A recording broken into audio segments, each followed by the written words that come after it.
Buenas tardes. Lamentablemente es difícil competir en estas fechas del año con las compras navideñas y las cenas de empresa y lamentablemente pues hay pocos pero buenos, eso sí. Muchas gracias por asistir.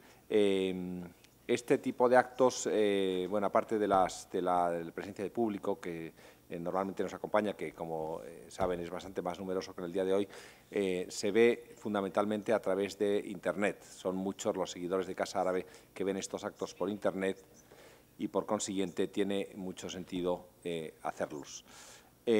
Nos hemos reunido hoy de la mano de la Fundación Elcano, fundación con la que tenemos una larga relación de trabajo, para presentar los resultados del informe de desarrollo humano del año 2016 publicado por el Programa de las Naciones Unidas para el Desarrollo de la mano de sus coordinadores y expertos.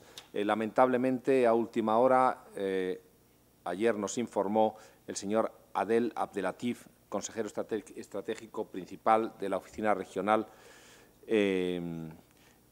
para los Estados Árabes del PNUD, que no podía venir. Y ha dejado esta presentación un poco coja, lamentablemente.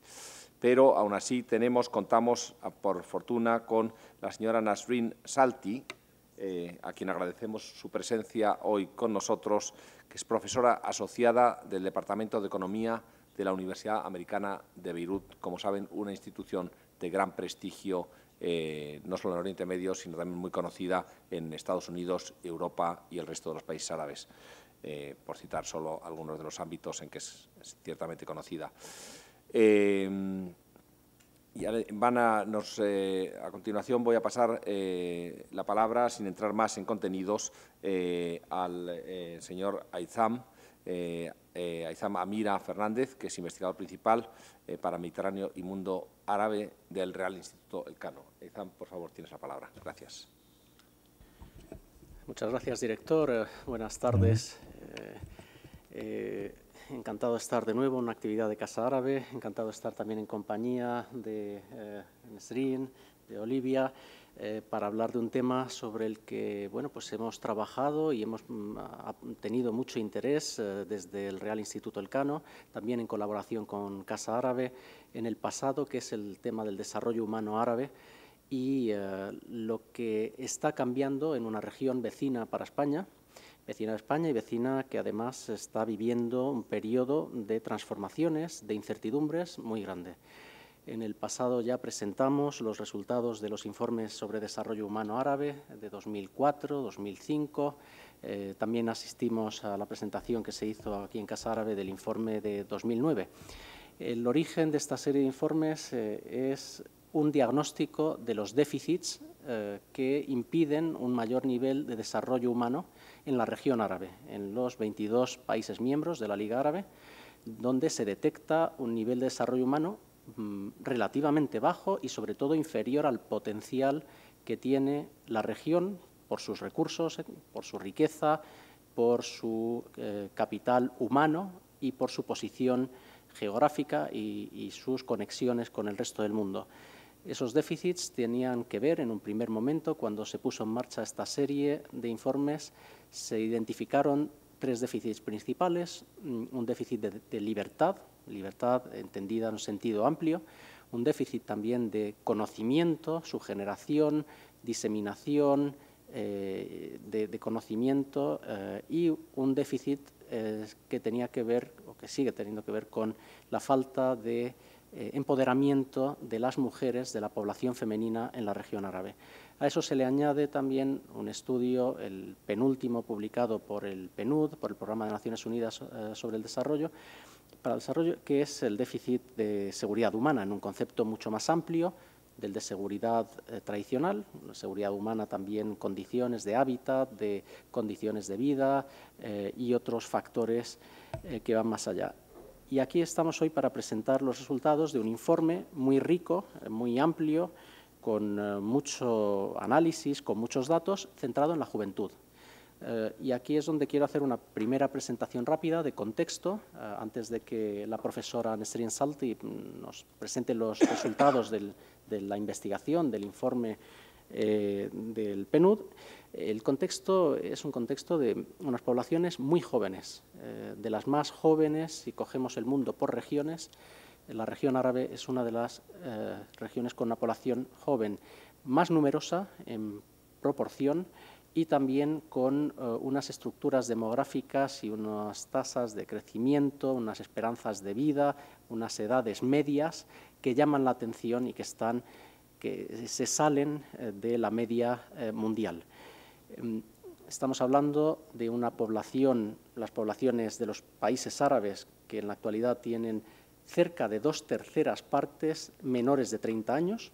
Esto parece que son solamente números o porcentajes, pero tiene unas implicaciones muy grandes. Si decimos que cerca de 2/3 partes de las poblaciones árabes tienen menos de 30 años, significa de unas poblaciones en la actualidad en torno a 360 millones de habitantes, cerca de 240 millones nacieron después de 1987. Esto, claro, para la composición demográfica y para las necesidades sociales, para los servicios públicos, para la paz social, pues tiene unas implicaciones enormes. Países con poblaciones que tienen edades medias, algunos de ellos de 22, 23 años, en algún caso 24, incluso menos. Edades medias significa que son unas pirámides demográficas con una base muy amplia, unas necesidades específicas de poblaciones jóvenes, aparte de las necesidades generales de las poblaciones en su totalidad, y además pudimos comprobar en el año 2011 una llamada de atención.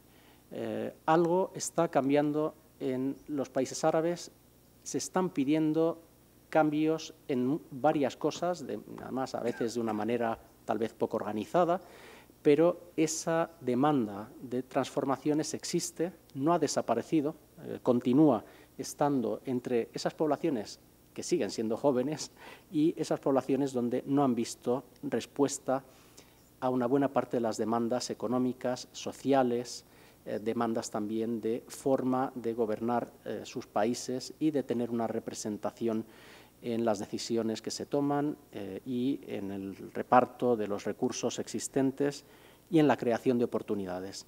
Esto nos lleva a plantearnos pues, preguntas sobre las tendencias y sobre el contexto actual a nivel de estados internamente, el contexto también geopolítico de la región árabe en su conjunto, con sus vecindarios complejos en Oriente Próximo y en el Magreb.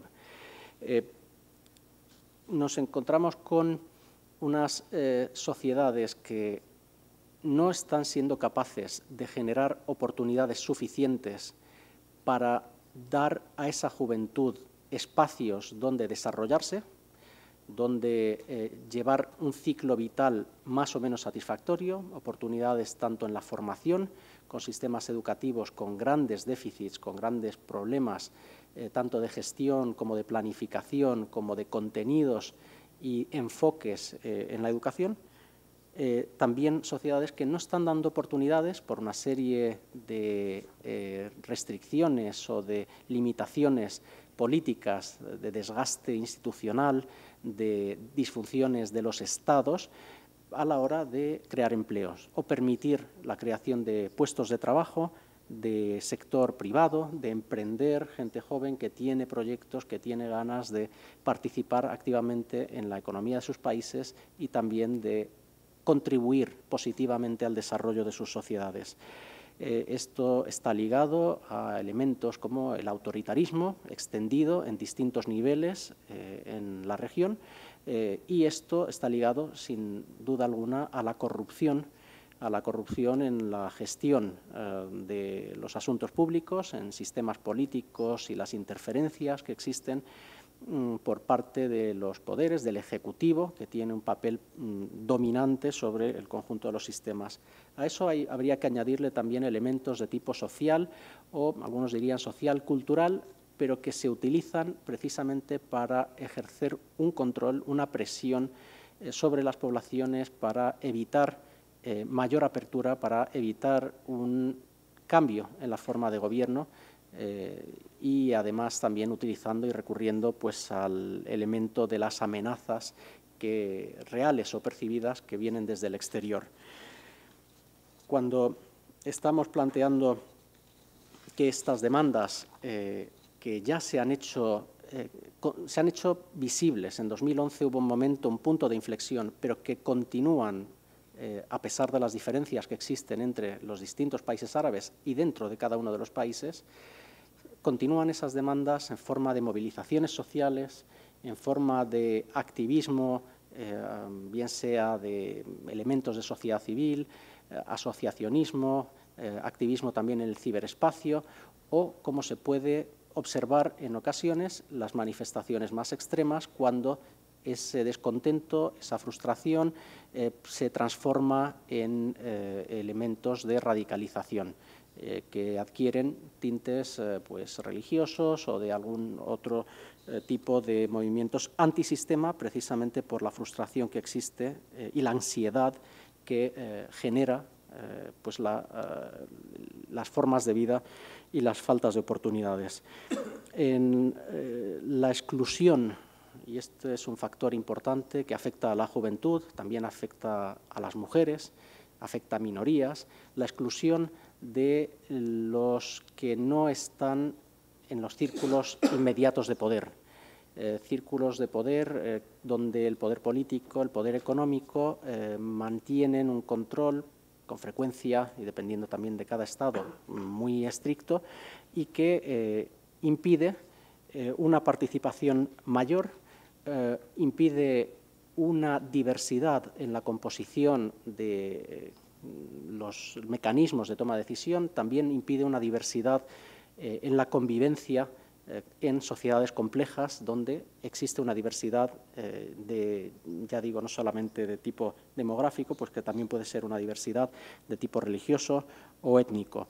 En los últimos años, y con esto me gustaría concluir, el contexto que estamos viendo, sobre todo en Oriente Medio, es un contexto de aumento de caos y de cuestionamiento de los estados. Estados que, a pesar de su vida no muy larga, desde sus independencias allá por mediados del siglo XX, han mostrado y siguen mostrando signos de fatiga, de disfunción a la hora de dar respuesta o de cumplir con las promesas que esos estados se habían planteado ante sus poblaciones. Modelos de desarrollo que han mostrado sus limitaciones, unas condiciones económicas y socioeconómicas que llevan a sectores de las poblaciones árabes a penurias, a inseguridades de cara al futuro, a miedos, sobre todo allá pues, donde se teme perder aquello que se ha logrado, que se ha conseguido durante el tiempo transcurrido desde las independencias y sobre todo unas juventudes cada vez más desvinculadas de los sistemas de gobierno autoritarios y con frecuencia dominados por unas generaciones mayores desconectadas de estas poblaciones jóvenes, en otra órbita, con otras formas de comunicarse, de contemplar el mundo y de ver lo que pasa en el exterior. Y este factor de la desconexión tiene mucho que ver con tanto el acceso a la educación, a pesar de sus déficits, como también a las tecnologías que permiten conectarse con el exterior, ver lo que ocurre fuera de sus fronteras, compararse con la forma en que viven otras sociedades y cuestionarse por qué no tienen esas oportunidades en sus propios países, como ven que existen fuera de sus fronteras. Estas frustraciones siguen estando ahí. Los números, las estadísticas continuamente recuerdan que no solamente los países árabes son incapaces de absorber a las nuevas cohortes que están accediendo al mercado de trabajo, sino que el número de desempleados o subempleados solo va en aumento, la falta de oportunidades y de un marco tanto legal como también de estabilidad política y de garantías para poder conectarse mejor a otras al resto de economías mundiales, pues está impidiendo unos avances y lo que esto pues, genera, y con esto concluyo, es una sensación bastante extendida de falta de empoderamiento, de frustración y también una sensación de sentirse ignorados por parte de sistemas de gobierno que no están a la altura de las expectativas. La pregunta es si mediante un retorno al autoritarismo en algunos países árabes, donde hubo intentos de cambio de los sistemas de gobierno y que en la actualidad vemos que están volviendo a un modelo de autoritarismo robusto, la duda que queda es si mediante esa mano dura, esa represión de libertades, ese cierre de espacios de expresión, de creatividad, se puede conseguir una estabilización que mejore las condiciones económicas y que permita que bueno, pues haya algún tipo de desarrollismo autoritario, o si por el contrario este intento de volver mediante las políticas del pasado, de un control estricto, de una represión cuando hace falta feroz, si no acabará generando más malestar y tal vez pues una nueva oleada de movilizaciones sociales que bueno, pues habría que ver si eso ocurre y en qué condiciones y cómo sería la reacción de aquellos que temen perder el poder y con ello los recursos que manejan sin un control de parte de las poblaciones.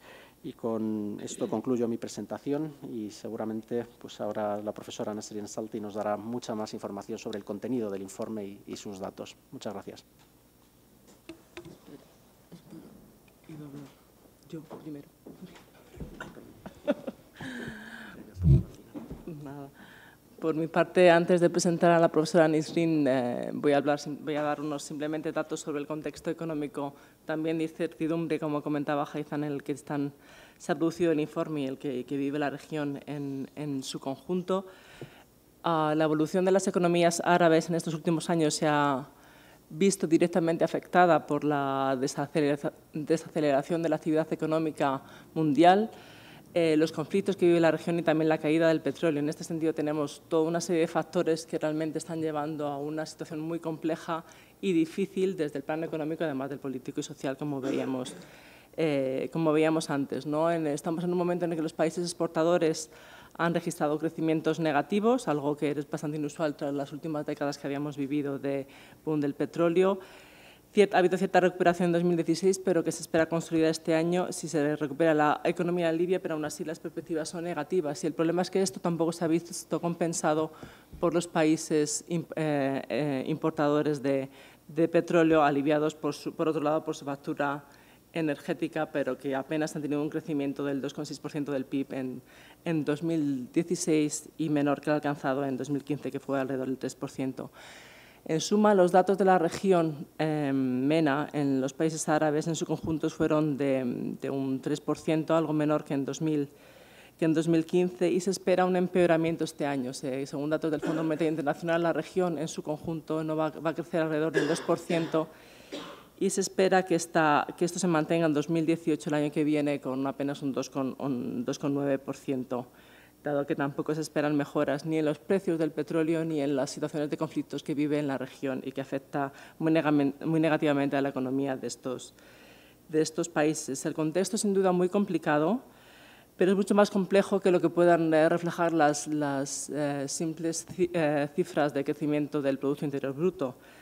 Más allá de variables como el crecimiento del Producto Interior Bruto, que simplemente son agregados macroeconómicos contables de lo que se produce en un país, desde hace décadas el índice de desarrollo humano constituye el indicador más comprensivo que existe sobre lo que es sobre el que evaluar el desarrollo en su conjunto de un país, ¿no? El índice de desarrollo humano evalúa no solo variables de contabilidad nacional, como comentaba, sino también toda otra serie de parámetros que reflejan no solo la producción o la renta del país, sino cómo la renta se distribuye, cómo se utiliza y cómo se ve reflejada en otra serie de indicadores pues, de desigualdad, pobreza, natalidad, esperanza de vida. y otros parámetros sobre calidad de vida y también sobre la capacidad de las personas para tomar decisiones y elegir su propia vida, ¿no? De ahí los temas que también estaba hablando Haitham sobre las expectativas y las perspectivas de la población. Es por esa razón por la que venimos analizando en estos últimos años no solamente los resultados del Índice de Desarrollo Humano Árabe para los países árabes, sino también los resultados de los informes que que publica el Programa de Naciones Unidas para el Desarrollo, el PNUD, sobre el estado del desarrollo humano árabe en los países árabes, ¿no? En este último informe que presentamos hoy, que se publicó hace justo un año y que ha tardado 8 años en realizarse. El último, como comentaba Haitham, se publicó en 2009 y lo presentamos también aquí en un ciclo de desarrollo que organizamos en 2010, también en colaboración con el Real Instituto Elcano. Y bueno, es un informe que ha costado mucho terminar y se ha producido en un momento de profundo cambio y transformación que está viviendo toda la región, como nos comentará también la profesora Salti. Es un periodo en el que hemos visto, sobre todo, cómo los jóvenes han sido protagonistas y catalizadores de estos cambios profundos desde 2011 hasta ahora y que han revelado, como comentaba Haitham, pues la profunda marginación tanto política como económica que vive la juventud en estos países, ¿no? Y es justo el principal aspecto en el que se basa el informe y creímos que era muy importante presentar aquí los resultados y debatirlo, porque efectivamente, pese a décadas de reformas económicas y planteamiento de distintas estrategias económicas y modelos de desarrollo, sigue siendo un aspecto que no se está afrontando ni tras las revoluciones árabes o contrarrevoluciones o los distintos cambios que ha habido, ni la crisis, ni las distintas propuestas que ha habido están dando respuesta a estas demandas que de alguna forma se verán reflejadas, como comentaba Haitham, en el futuro de una forma u otra. Y se trata de un tema bastante importante que tendrá muchas consecuencias en el futuro, ¿no? En este sentido, el Informe de Desarrollo Humano Árabe de 2016 hace un llamamiento a los estados árabes para que inviertan en sus jóvenes, para que no les ignoren, como comentaba Haitham, para que les den poder y capacidad para participar en los procesos de desarrollo de estos países, reorientando estos modelos hacia ellos, ¿no? Hacia una participación más activa de los jóvenes. Como se comentaba, se trata de una población, además, mayoritariamente joven, y esto se considera que es el hecho de que la mayor parte de la población, la mitad tenga 2/3 de la población tenga menos de 30 años, pues se ha considerado desde la literatura como que realmente es una oportunidad de desarrollo, pero esa oportunidad de desarrollo hay que aprovecharla y hay que dar respuesta y hay que dar salida a las necesidades y a las expectativas de esos jóvenes, ¿no? de esa población joven. No voy a dar datos sobre el tema del desempleo porque se va a tratar, pero efectivamente el tema del desempleo en el mundo árabe es uno de los temas más importantes. La región en su conjunto tiene las mayores tasas del mundo de desempleo juvenil y en ese sentido duplica la media mundial, es decir, el desempleo juvenil en los países árabes alcanza el 29,7% y la media mundial es del 14%. En este sentido, pues son datos especialmente graves y esto tiene una incidencia especialmente importante en las mujeres, que también tienen las menores tasas de actividad del mundo. Y el problema es que, como decíamos, es un tema que no se está dando respuesta y se estima que la situación se empeore de aquí a 2019 y que sea difícil crear los 60 millones de puestos de trabajo que requerirá la región para 2020.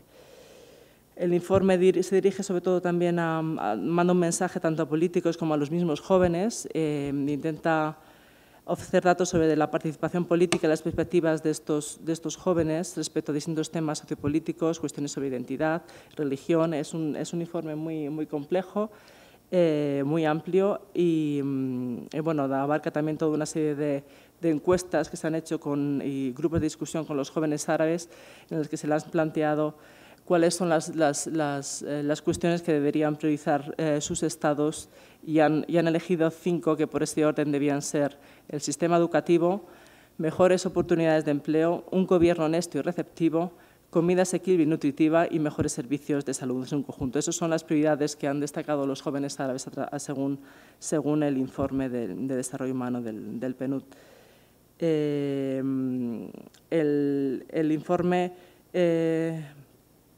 El informe destaca también que hubo un periodo de avance de 1980 a 2010 en que el índice de desarrollo humano en los países árabes avanzó. Se produjeron avances importantes, sobre todo gracias a los avances producidos en los temas de salud y educación, pero que, sin embargo, en estos últimos años se ha producido un estancamiento en general. A partir de 2010 los resultados son peores.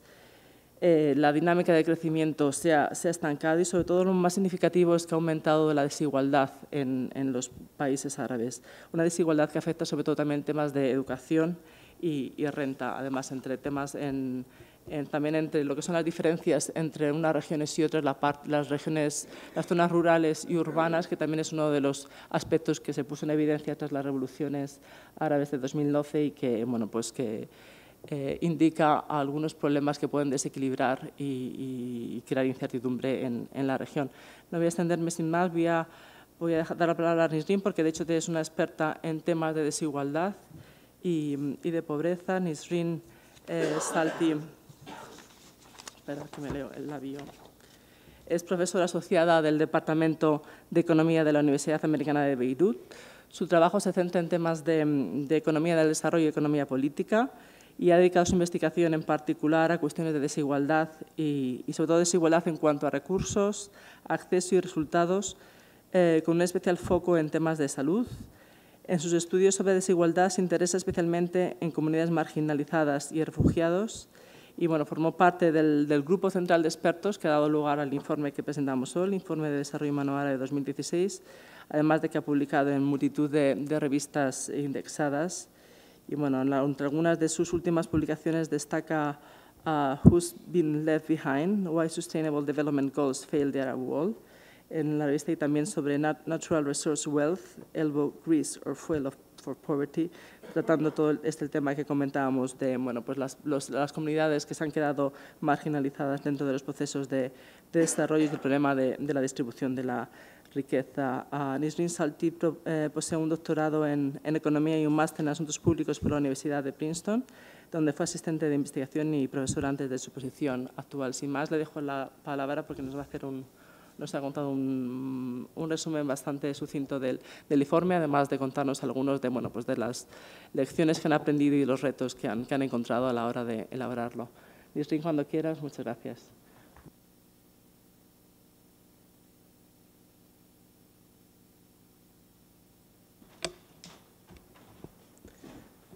Muchas gracias a todos por haberme invitado. Quiero dar las gracias a Casa Árabe por su hospitalidad y estoy encantada de representar al gran equipo que participó en este informe y de presentarles sus principales conclusiones. Y sobre todo después de esta interesantísima introducción, me parece que va a ser más fácil para mí hablar de estas conclusiones. Un par de cosas. En primer lugar, quiero disculparme por no hablar español, pero es mucho mejor que ni siquiera lo intente, de verdad. Por cierto, que tengo un mensaje a los intérpretes. Si voy demasiado deprisa, que me lo hagan saber. Es el primer país en el que encuentro que yo no parece que hable demasiado rápido, aunque sí tengo la tendencia a hablar muy rápido, así que por favor, si voy rápido, decídmelo. El informe tarda 2 años en hacerse y otros 2 años en publicarse. Está disponible en Internet. El resumen ejecutivo se va a traducir a varios idiomas, me han dicho. Así que muchas de las cosas que voy a pasar por alto en la presentación están disponibles en Internet. Espero que lo puedan encontrar. Una de las cosas de este informe, más concretamente, que intentamos ofrecer algo distinto de versiones anteriores del informe, es que algunos de los recursos del informe van más allá de la publicación de septiembre, en septiembre de 2016. Se han realizado focus groups con jóvenes de la región, donde el equipo en la Oficina Nacional del PNUD sigue en conversaciones con estos jóvenes para intentar hacer un seguimiento de los cambios, de los avances, de los desarrollos, de cómo han ido evolucionando las respuestas a las preguntas clave que se plantea el informe después de haber sido publicado. Otro aspecto que en cierto sentido también es importante y del que no voy a hablar en esta presentación, está disponible, es que el informe está disponible en Internet y que por tanto se puede actualizar constantemente. Es decir, contiene información más actualizada de la de su primera versión. Así que, ¿quiénes son los autores de este informe? ¿Por qué? ¿Y cómo fue generado? Luego hablaré de las conclusiones principales del informe del desarrollo humano árabe, sobre todo en lo que se refiere a la juventud.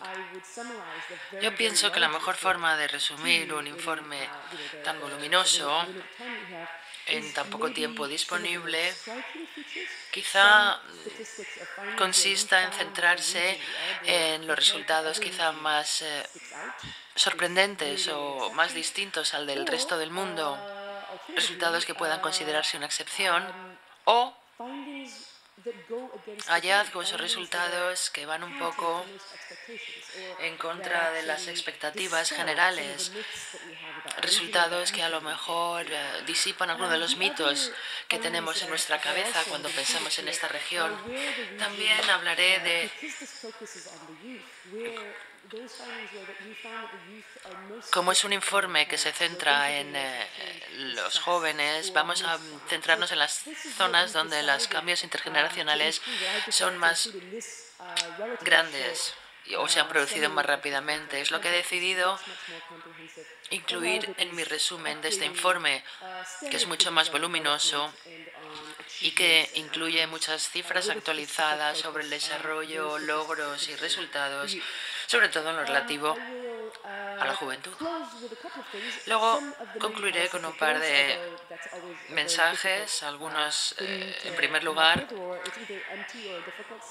las conclusiones principales del informe en lo que se refiere a recomendaciones de política que o son muy obvias incluso antes de redactar el informe o son casi imposibles de poner en práctica. Hablaremos de ello. Y por último, considerando que ha transcurrido más de un año desde que mucha de la información del informe fue publicada, pensé que, considerando todo lo que ha ocurrido en este último año, si los autores se volvieran a reunir para considerar quizás un epílogo o una actualización del informe o replantearnos las mismas cuestiones que nos planteamos hace 2 o 3 años, decidir cuáles serían, por ejemplo, los principales cambios o qué cosas abordaríamos desde puntos de vista distintos, lo que llamo yo redactar un informe a toro pasado. ¿Quiénes son los autores de este informe? Unas 35 personas que se dedicaron en cuerpo y alma al informe desde 2014 a 2016. La mayor parte de ellos jóvenes. 7 capítulos más un capítulo introductorio con autores de muchos países distintos, más coautores, informes preliminares de 8 países diferentes, 2 integrantes del equipo principal de investigación, 4 investigadores asignados por el PNUD y luego todo un equipo de editores, revisores, traductores, cotejadores, diseñadores, expertos de web y demás. Como utilizamos muchos datos sin procesar, Olivia ya lo ha mencionado,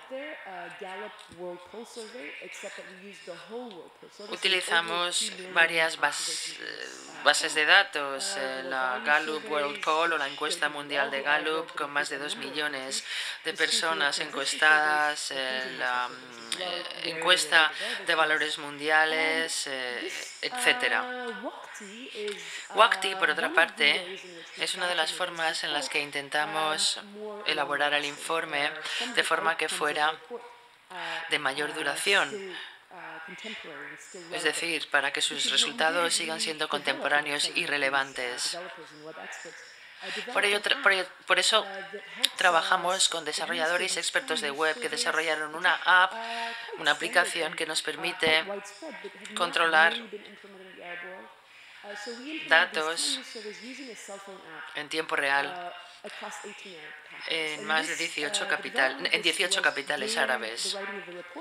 Durante la redacción, es decir, esta app se lanzó una vez que estaba ya redactado el informe, así que muchos de los hallazgos de esta app no se han incluido en el informe, pero siguen estando disponibles en el sitio web, un sitio que sigue muy vivo incluso después de la publicación del informe, y les invito a todos a visitarla. Y, por supuesto, utilizamos software de investigación para procesar tantísima información que teníamos disponible. ¿Cuáles son los resultados generales? Como ya hemos oído anteriormente, hay mensajes positivos, buenos logros, un incremento en el número de matriculaciones en centros educativos, sobre todo para las mujeres, una disminución de la pobreza extrema y de la desnutrición y un incremento general de la esperanza de vida ajustada por salud. Esto en términos muy generales. Lo hemos visto desde el principio del 2000 hasta la actualidad, incluso antes de que se publicara el primer informe de desarrollo humano árabe.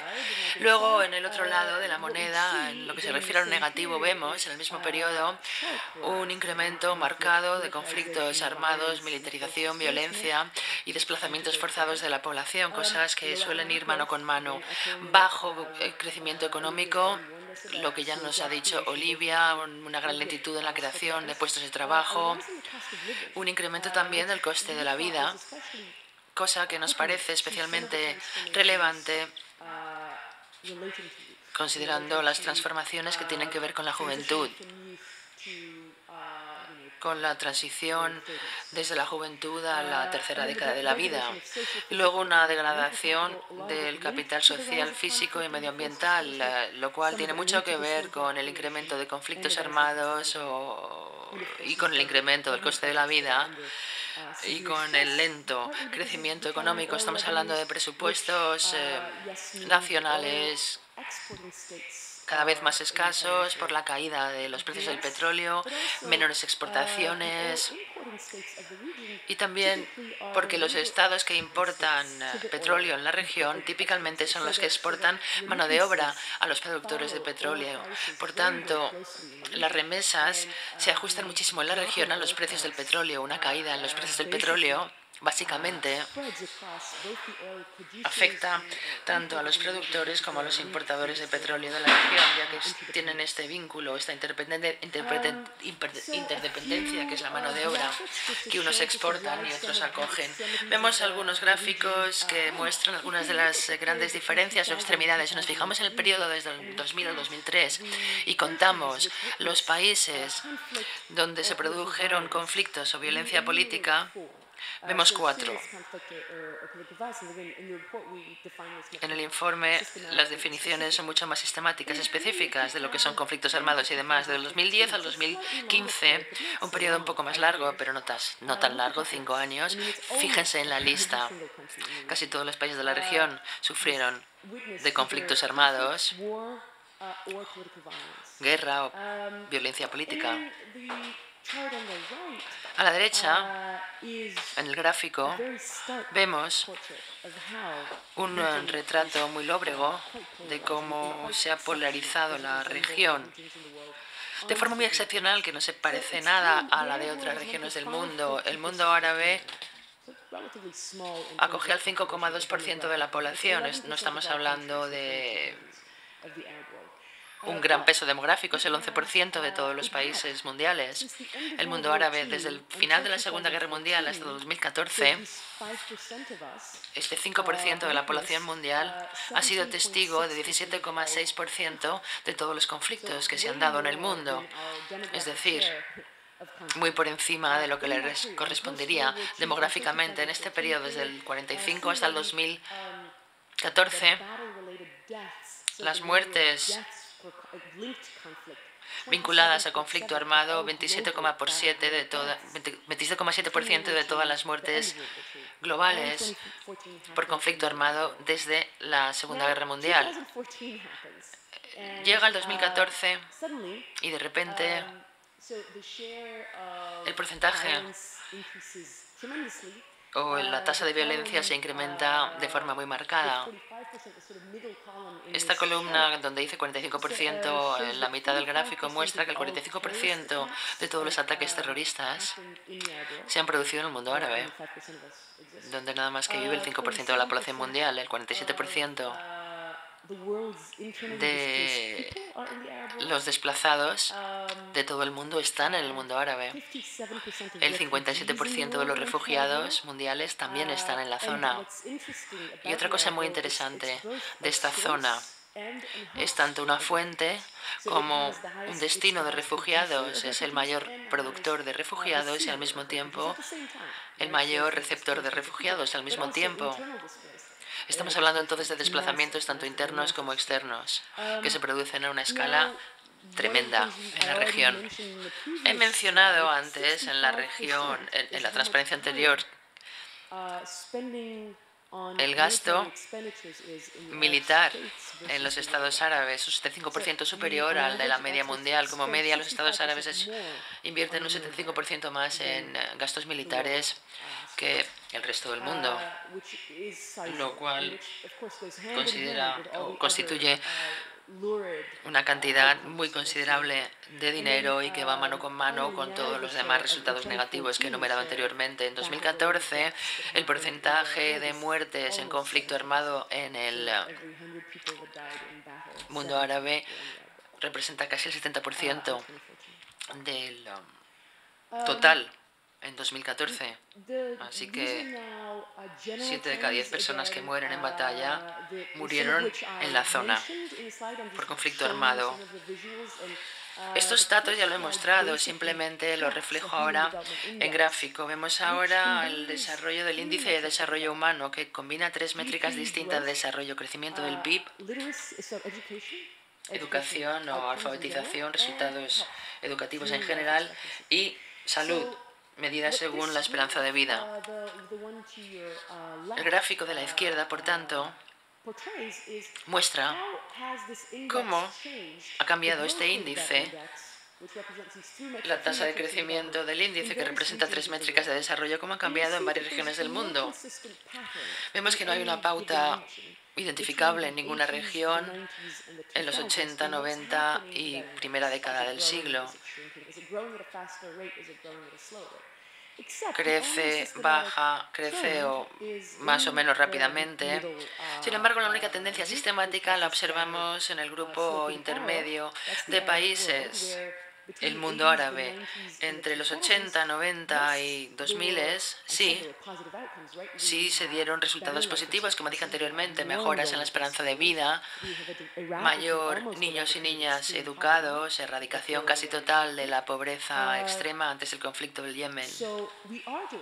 Así que han mejorado las cosas. Sin embargo, la tasa de progreso se está desacelerando de forma sistemática y muy marcada en los últimos 3 años, mientras que a nivel mundial no se ha producido esta desaceleración, solamente en el mundo árabe. A la derecha vemos un gráfico que representa el coste de vida, que nos parece especialmente relevante para la juventud, ya que está directamente relacionado con la transición a la tercera década de la vida, que es la siguiente fase del ciclo vital. Vemos el número de años de ingresos medios necesarios para comprar una casa. Los precios de la vivienda se expresan en términos de cuántos años de sueldo son necesarios. En los países de la OCDE estamos hablando de 5 o 10 años de sueldo para comprarse una casa media. Solamente en 2 países árabes, de los que tenemos datos, en Bahrein y el Emiratos Árabes Unidos, hace falta al mismo tiempo para comprarse una casa. En Irak hacen falta más años de sueldo para comprarse una casa que en los países de la OCDE. En Marruecos, Siria, Túnez, Marruecos y demás, países no necesariamente vinculados a un alto coste de la vida, es casi imposible permitirse comprar una casa. Y este es un fenómeno relativamente nuevo en estos países del norte de África. Y en nuestra opinión no es un desarrollo histórico, constituye una tendencia nueva, de nueva aparición. ¿Qué podemos decir más concretamente de la juventud, que es parte del informe que más nos interesa y que tiene mucho que ver con las demostraciones y los conflictos del 2011? El equipo del PNUD se puso en contacto con nosotros para plantearnos un nuevo informe, precisamente por estas transformaciones tan rápidas e inesperadas que se dieron en Túnez, Egipto, Yemen, Libia y otros países. ¿Qué hemos aprendido de la juventud? Las impresiones que ya teníamos y que nada más que hemos confirmado en el informe. Mis 2 colegas han hablado de 2/3 de la población de esta zona que están por debajo de los 30 años de edad y 1/3 de la población tiene de 15 a 30 años, lo que llamamos juventud. Nos vamos a centrar en esta parte de la población. El informe no incluye niños, que sí se incluyen en las estadísticas nacionales, pero no en el foco del informe. Como ya hemos oído anteriormente, dentro de 10 años, la sobrerepresentación de los jóvenes será todavía mayor. Los que ahora son niños formarán parte del mercado laboral y empezarán a exigir casas y otros servicios. Estamos hablando de unos 100 millones de personas en este grupo de edad. Educación secundaria y terciaria. Entre el 1970 y el 2003 hemos visto que se ha triplicado el número de matriculaciones, cosa que es muy positiva. Sin embargo, vemos, y esto es un ajuste de las estadísticas que eran menos comunes, vemos que hay menos matriculaciones en carreras de ciencias, tecnologías, ingeniería y matemáticas, lo que llamamos en inglés STEM. Es una tasa de matriculación mejor que la del resto del mundo. En educación laboral y educativa hay mucha investigación que demuestra que estas especializaciones, que estas carreras con mucha frecuencia están vinculadas a mejores resultados en el mercado laboral. Si intentamos ver el futuro o proyectarnos de cara al futuro, debiera preocuparnos si estamos por detrás del resto del mundo en estas especializaciones, en estos campos. Vemos un 30% de desempleo juvenil, la tasa más alta del mundo, como nos ha recordado Olivia hace poco. La menor participación de mujeres, sobre todo mujeres jóvenes, en el mercado laboral. Esto se aplica a todas las mujeres, pero desgraciadamente las nuevas generaciones no muestran ninguna mejora en lo que se refiere a su participación en el mercado laboral en comparación con los hombres, mientras que para los hombres las tasas son comparables al resto del mundo. Así que estamos hablando de una cuestión claramente de género que afecta a las mujeres en el mundo árabe. Con el coste de la vida, con la baja participación en el mercado laboral y demás, vemos entonces que se atrasa la formación de la familia y se atrasa el momento en el que se tienen hijos. Lo cual se traduce, por ejemplo, en menor participación política, una participación política limitada de lo que nos ha advertido ya Ethan antes. Es muy difícil para los jóvenes de esta zona oponerse a la dinámica y las fuerzas políticas existentes cuando les resulta muy difícil emanciparse de sus padres o empezar una vida o formar una familia o acceder al mercado laboral. La discriminación contra las mujeres es persistente incluso fuera del mercado laboral. Me refiero a derechos reproductivos, estado o condición social. Esto va mano con mano con la situación del mercado laboral. Altas tasas de migración, mucha gente deja la región, sobre todo los jóvenes, sobre todo los licenciados universitarios. Y factores de riesgo, como por ejemplo accidentes de tráfico, tabaquismo y guerra son las principales causas de muerte en la región, muerte de jóvenes, muy por encima de la situación en el resto del mundo. Así, tabaquismo, accidentes de tráfico y guerra son las principales causas de muerte. En otras partes del mundo, las causas de muerte, las causas de mortalidad son muy distintas a la del mundo árabe. Lo cual, otra vez, esto es algo que sabíamos y que hemos confirmado en nuestros estudios y que resulta muy alarmante. ¿Cuáles son los mitos, algunos de los mitos que realmente no son realidad y que hemos disipado en el informe? Bueno, en primer lugar, se piensa que la oferta de trabajo por parte del sector privado basta para luchar contra el desempleo. Cuando el PIB per cápita se incrementa, cuando las economías mejoran, estas mejoras vienen acompañadas por creación de trabajo, por creación de puestos de trabajo. De lo que se ha hablado mucho, hemos visto, sin embargo, que esto nos basta para crear trabajos, para crear puestos de trabajo. Cuando hemos hecho un seguimiento, por ejemplo, de los resultados de integración laboral de los refugiados que han encontrado trabajo, no estamos hablando de encontrar un trabajo, sino de encontrar el trabajo adecuado. La creación de puestos de trabajo no basta para luchar contra el problema del desempleo. Las reformas económicas, evidentemente, tienen que tenerlo muy en cuenta. Es una cosa que se repite una y otra vez, que nos dicen las multinacionales, los organismos de asistencia al desarrollo, los gobiernos y demás. Nos hablan una y otra vez de este objetivo, que nunca debe constituir el objetivo principal de la reforma.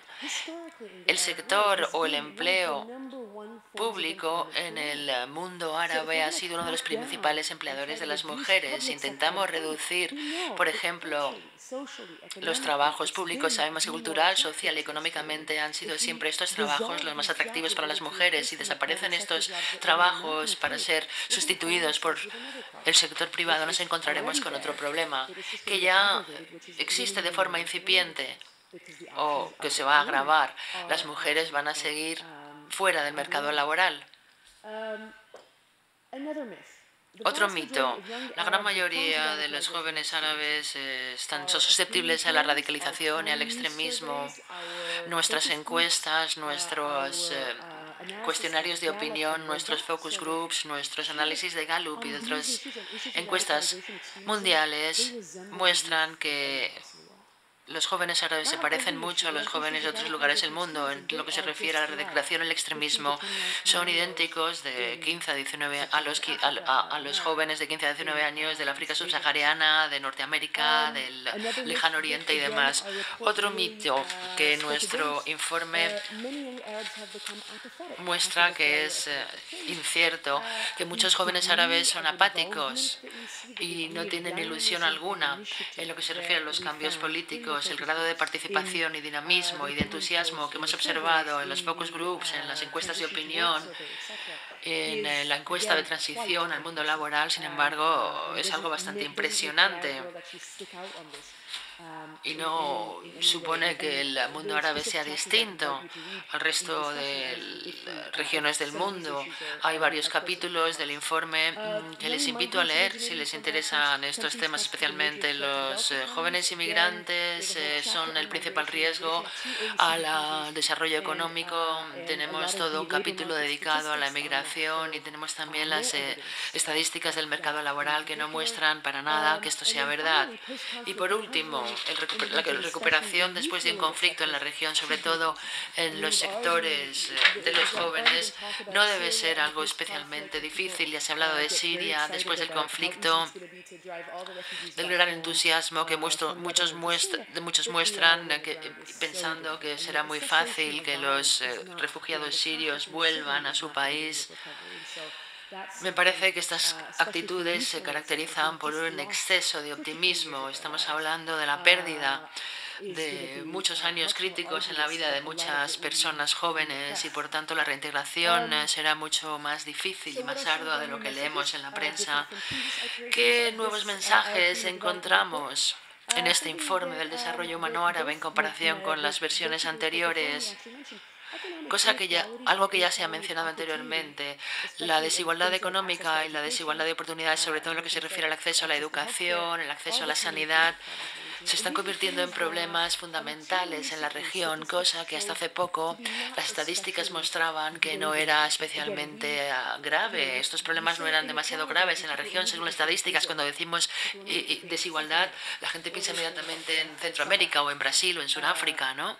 Cuando hablamos de desigualdad en los países de la OCDE, pensamos en Estados Unidos como un país caracterizado por grandes desigualdades, pero la medida de la desigualdad de oportunidades en el mundo árabe supera con mucho lo que observamos en estas regiones del mundo. Y eso es algo que no había sido el foco para muchos estudios, pero aquí sí. La insatisfacción con su vida de los jóvenes árabes es la mayor del mundo y va más allá de la falta de acceso al empleo. O sea, no es el motivo principal, aunque por supuesto que es un motivo importante, pero no es el único. Con lo que son personas mucho más complejas, no solamente están pensando en la posibilidad de conseguir un empleo. Hay una abrumadora mayoría de los jóvenes que rechaza la radicalización terrorista, una mayoría abrumadora, el 99% aproximadamente, 99,95%. Y sin embargo, y aquí sí que hay unas diferencias con los jóvenes de otras partes del mundo, cuando comparamos los valores sociales de los jóvenes árabes con el resto del mundo, vemos que tienden a ser más patriarcales, menos tolerantes para con las personas de otras culturas y religiones que los jóvenes de otros países de rentas medias o con PIBs per cápita similares, pero no son pro-radicalización ni pro-terroristas. Y bueno, otras conclusiones, y luego veremos unas gráficas sobre estas conclusiones. Antes de terminar, los países árabes, de hecho, reciben más inmigrantes de los que exportan. Hemos hablado de poblaciones desplazadas, que son muy importantes en los países árabes, los refugiados, que también son muchos, pero luego están los emigrantes, que también son muy numerosos en los países árabes. En algunos casos extremos de algunos países, los emigrantes representan el 80% de los residentes. Y los nacionales del país solo el 20%. Las jóvenes no están necesariamente bien representadas en el mercado laboral, pero sí son muy activas a nivel político y social, mucho más de lo que la prensa nos transmite.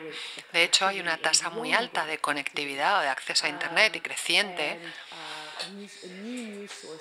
y nuevas fuentes de información, de noticias, que pueden cambiar la forma en la que algunas de estas sociedades arcaicas y rígidas abordan a sus poblaciones jóvenes.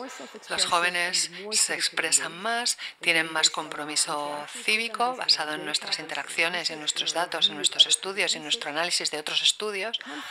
Los conflictos tienen impactos intergeneracionales muy amplios en la formación del capital humano, es decir, esperamos que los conflictos se vayan atenuando, se vayan resolviendo. La generación de jóvenes que hemos estudiado nunca se va a recuperar totalmente porque ya han perdido algo que les va a llevar años recuperar, y esperamos que podremos por lo menos proteger a la siguiente generación, pero la generación actual de jóvenes ya está sufriendo y va a seguir sufriendo las consecuencias durante muchísimo tiempo.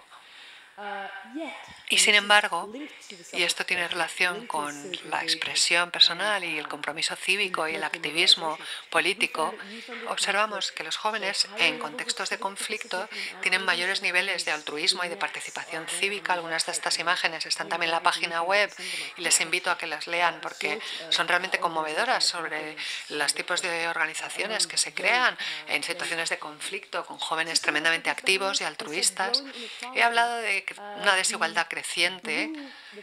La parte azul, la línea azul de arriba, es la evolución del 10% más rico de la población en los estados árabes entre el 2008 y el 2012. Así que podría mantenerse relativamente constante, es decir, no es que el nivel de ingresos del 10% más rico haya crecido, se mantiene bastante estable, pero la siguiente curva, siguiendo para abajo, es el 10% de la población en otros países de rentas medias. Es decir, los más ricos del mundo árabe son más ricos que los más ricos de otros países de renta media. Y las dos líneas que hay por debajo son los más pobres del mundo árabe, en azul, con triángulos, y en la parte de abajo del todo de otros países con rentas medias. Así que encima, y también es verdad que los más pobres de los países árabes son menos pobres que los pobres de otros países de renta media, pero la distancia entre los más ricos y los más pobres es mayor y está creciendo en el mundo árabe. Y esa es una de las cosas que no pintan muy bien para los próximos años. Desigualdad, falta de oportunidades, ya he hablado de esto. Aquí tenemos un parámetro muy aproximado de cómo se mantienen estas cosas a través de las generaciones. Analizamos en un subconjunto de países del mundo árabe la proporción de personas que nunca han ido al colegio y la proporción de jóvenes que alcanzan la educación secundaria en los dos paneles, la izquierda y la derecha. Y vemos o dividimos las muestras entre los más vulnerables según el estatus socioeconómico de los padres y los que tienen mayores ventajas según el estatus socioeconómico de los padres. Y ideal lo que querríamos ver sería muy pocas diferencias entre el éxito en la educación o el acceso a la educación de chicos y chicas independientemente del estatus socioeconómico de sus padres. Pero desgraciadamente no vemos eso. Sí hay casi una participación universal en primaria de niños y niñas de las clases más privilegiadas, pero no de las más marginadas. Sí que hay una cuota importante de niños y niñas que llegan a la secundaria en la población con más ventajas, pero estamos muy por detrás. Las estadísticas en Irak, por ejemplo, es una generación un poco mayor, que es parte de lo que queremos decir cuando decimos que los efectos de los conflictos perduran muchísimo tiempo, porque la evolución en el mercado de trabajo de esta generación, en la que el 8% de los niños de las familias más desfavorecidas solamente llegan a la secundaria, significa una pérdida durante toda la vida de acceso al mercado de trabajo. Y luego, además, probablemente una segunda generación que ya parte de una situación peor. Acceso a Internet, vamos a ver, a la izquierda tenemos móviles por 100.000 habitantes. La línea de arriba es la media a lo largo del tiempo, del 2005 al 2015 en los países desarrollados y justo por debajo los países árabes. En gris con cuadrados, en gris con triángulos tenemos la media global. Entonces vemos que los países árabes empiezan por debajo de la media global en el 2005 y ahora están cómodamente por encima de la media mundial en cuanto al número de móviles por 100 habitantes. Y en la línea de abajo tenemos el mundo en desarrollo. Y luego, en el panel de la derecha, lo que vemos es las personas con acceso a Internet, la línea de arriba en países desarrollados, la proporción de habitantes con acceso a Internet que está subiendo constantemente en el mundo desarrollado, pero también subiendo en el mundo, como vemos en la curva con triángulos, y el mundo árabe está por debajo de la media mundial, pero creciendo al mismo ritmo, no se está quedando atrás. Y es decir, que se mantiene al mismo nivel, y luego los países en vías de desarrollo con la misma curva creciente, aunque por debajo, con lo que va a haber un nivel de participación juvenil con este acceso a Internet pues mucho mayor. Luego he hablado de las opiniones de estos jóvenes, que algunas se parecen mucho a las de los jóvenes de otras partes del mundo. El obstáculo más importante al que se enfrenta Oriente Medio, le preguntamos a los jóvenes en las encuestas que explicasen el mayor obstáculo al que se enfrenta Oriente Medio. Y el 37% en el 2014 dijeron que era el Estado Islámico, ISIS. El 32% dijeron la amenaza del terrorismo, y luego ya está el desempleo, aunque el desempleo les afecta a ellos más que a los jóvenes del resto del mundo porque tienen la tasa de desempleo juvenil más alta del mundo. Sin embargo, sus principales preocupaciones son muy similares a los de otros jóvenes de otras partes del mundo. Así que, ¿qué políticas tenemos que recomendar sobre la base de todo esto? Bueno, la paz y seguridad es lo fundamental, porque si hacemos todo lo demás, pero sigue habiendo conflictos, no se avanzará. Y luego, implicar a los jóvenes que ya han mostrado tremenda capacidad de iniciativa y de compromiso durante los conflictos, y que por lo tanto es muy probable que sigan demostrando capacidades igual de impresionantes post-conflicto. Y el invertir recursos y capacidades no solamente en el empleo, es decir, también en una vivienda más asequible, en fomentar la participación femenina en el mercado de trabajo a través de cambios estructurales que sabemos que pueden llevar a una mayor participación de las mujeres, mejor atención de salud, y luego pues sistema educativo, la sanidad universal pues, es una de las propuestas que no existe ahora mismo en el mundo árabe, y las oportunidades, claro, la otra cara de lo que queremos conseguir es buen empleo y un marco abierto para la participación ciudadana, que a menudo se está teniendo que dar en contextos subversivos o fuera del marco normal, los jóvenes como socios y no solo como espectadores. Así que estos son los principales mensajes. Y en los 2 años, desde finalizar el estudio, ¿qué hemos aprendido los autores de este estudio que quizás nos habrían llevado a modificar o a añadir algún capítulo? Una de las cosas más llamativas que hemos descubierto después de publicar el informe tiene que ver con el grado de la desigualdad, porque esta es una región en la que no se suele hablar tanto de los problemas de desigualdad como se hace, sin embargo, cuando se habla de Brasil o de Sudáfrica, que siempre se mencionan como ejemplos de países con una polarización de los ingresos extrema. Pero recientes estudios, el mundo árabe con datos más recientes y más completos, nos muestran la parte del 10% más rico de distintas regiones del mundo, su parte de los ingresos totales, es decir, el 10% más rico de Oriente Medio no es todo el mundo árabe. Oriente Medio tiene más del 60% de la riqueza total, y eso es lo mismo que en Sudáfrica, de hecho peor que en Brasil. Es decir, en Brasil el 10% más rico gana aproximadamente el 55% de la renta total nacional, y desde luego peor que Estados Unidos, peor que la Europa occidental, por supuesto, drásticamente peor que la Europa occidental. Con lo que ahora somos la parte del mundo con más desigualdad de ingresos, y hay que empezar a asimilar eso y hacer algo al respecto y a priorizar la lucha contra esa desigualdad. Y en el informe se menciona, pero no con esta gravedad, porque es algo que hemos observado este año, con datos de este año del 2017, que son mucho más recientes, con parámetros más exactos, con pruebas documentadas. Y otra cosa que es mucho más reciente es que hemos intentado enfocarnos en los jóvenes, en la juventud, como hemos explicado, por las primaveras árabes y por el gran activismo y protagonismo de los jóvenes en las calles de los países árabes, en las plazas, en esos centros, en el 2011 y en adelante, en esos movimientos. Y uno de los peligros ha sido que esta categoría, la juventud, sea utilizada por las mismas estructuras de gobierno, las mismas instituciones rígidas, y se las manipule. Y bueno, para terminar, me voy a referir a esta cita muy reciente del mes pasado de un analista, esto es en el Washington Post, que habla de los últimos cambios en Arabia Saudí.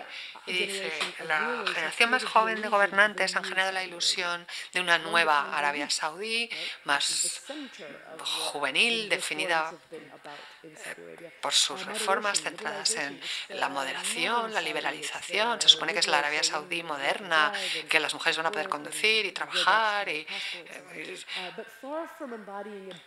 En realidad, en vez de ser una ruptura con las estructuras de gobierno tradicionales saudíes, lo único que están haciendo es usar sus técnicas habituales, solamente que ahora lo hacen en el nombre de la juventud y de la liberalización, pero en realidad lo que están haciendo es lo de siempre. Y esto nos preocupa, esta manipulación y esta utilización de colocar a la juventud en el centro, pero utilizarlo para preservar el status quo. Y termino con eso. Y estaré encantada de contestar a cualquier pregunta que tengan.